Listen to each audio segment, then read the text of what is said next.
네, 오늘은 5학년 2학기 사회 1단원 옛사람들의 삶과 문화에서 독창적 문화를 발전시킨 고려에 대해서 배워보도록 하겠습니다. 오늘은 고려와 몽골의 전쟁에 대해서 배워보겠습니다. 몽골의 1차 침입이 시작된 것은 몽골의 사신이 고려에서 몽골로 돌아가던 중에 죽게 되었기 때문입니다. 이로 인해서 몽골은 고려에 침입을 하게 되는데 고려는 개경에서 강화도로 도읍을 옮겼습니다. 고려군은 주로 산성이나 섬으로 들어가서 싸웠는데 귀주성, 처인성, 충주성 등의 전투에서 승리하였습니다. 그 이후에 개경으로 환도를 하게 되는데 이는 전쟁이 길어지면서 국토가 황폐화되었기 때문입니다. 고려의 왕과 신하의 일부는 전쟁을 멈추는 조건으로 강화도에서 개경으로 돌아오게 되었는데 이때 이 개경 환도에 반발하였던 삼별초의 항쟁이 발생합니다. 삼별초는 이 개경 환도에 반발하였고 근거지를 진도와 제주도로 이동하면서 고려 정부와 몽골의 끝까지 저항하였습니다. 그러나 결국 저항에 실패하게 되었습니다. 이 전쟁의 결과 오랜 전쟁 때문에 고려의 국토가 황폐화되었고 많은 사람들이 몽골의 포로가 되어 끌려가거나 죽게 되었습니다. 황룡사 9층 목탑 등의 문화재가 불탔고 몽골의 간섭도 받게 되었습니다. 그러나 고려 나라를 유지하고 고유의 문화를 지킬 수 있었다는 의의가 있습니다. 더 구체적으로 고려와 몽골의 전투에 대해서 알아보겠습니다. 귀주성 전투는 1231년 발생한 전투로 박서와 김경손이 활약하였습니다. 귀주성 전투가 일어난 지역은 귀주 대첩이 있었던 지역으로 귀주성을 공격하기에 어려웠을 것이며 끈질기게 저항하였기 때문에 전투에서 고려가 승리할 수 있었습니다. 처인성 전투는 1232년 발생한 전투로 김윤후와 처인 부공민이 활약하였습니다. 몽골군이 방심했기 때문에 흙으로 만든 작은 성이었던 처인성이었지만 승리할 수 있었습니다. 특히 김윤후와 처인 부공민들이 의지를 가지고 같이 적장을 죽였고 그러자 몽골군이 돌아가게 되었습니다.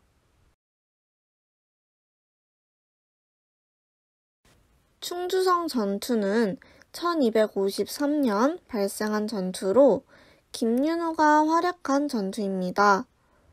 김윤후는 노비 문서를 불태웠고 백성들을 독려하면서 전투에서 승리할 수 있었습니다. 그렇다면 고려가 강화도로 도읍을 옮겼던 이유는 무엇일까요? 그것은 몽골이 유목민족이었기 때문입니다. 따라서 바다에서의 전투에 약했고 강화도는 육지와 가까운 섬이었기 때문에 물살이 빠르고 갯벌이 넓어 고려에 유리했습니다. 그리고 섬이 넓어 많은 사람이 같이 지낼 수 있었고 백길로 육지의 세금과 물건들을 옮기기에 편리했습니다. 이번에는 고려의 문화에 대해서 이야기해 보겠습니다. 고려 청자는 고려시대를 대표하는 예술품인데요. 청자를 만드는 기술은 중국에서 들어왔습니다. 하지만 상감청자는 상감이라는 공예 기법을 도자기에 적용한 고려만의 독창적인 예술품이었습니다.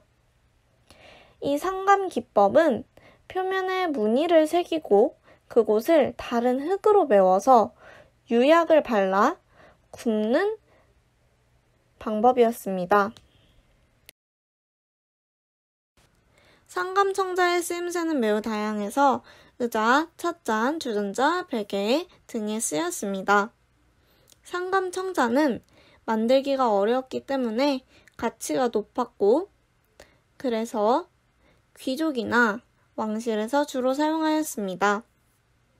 사람들의 생활 모습도 알 수 있는데 고려의 도예 기술이 뛰어났다는 것을 알 수 있습니다.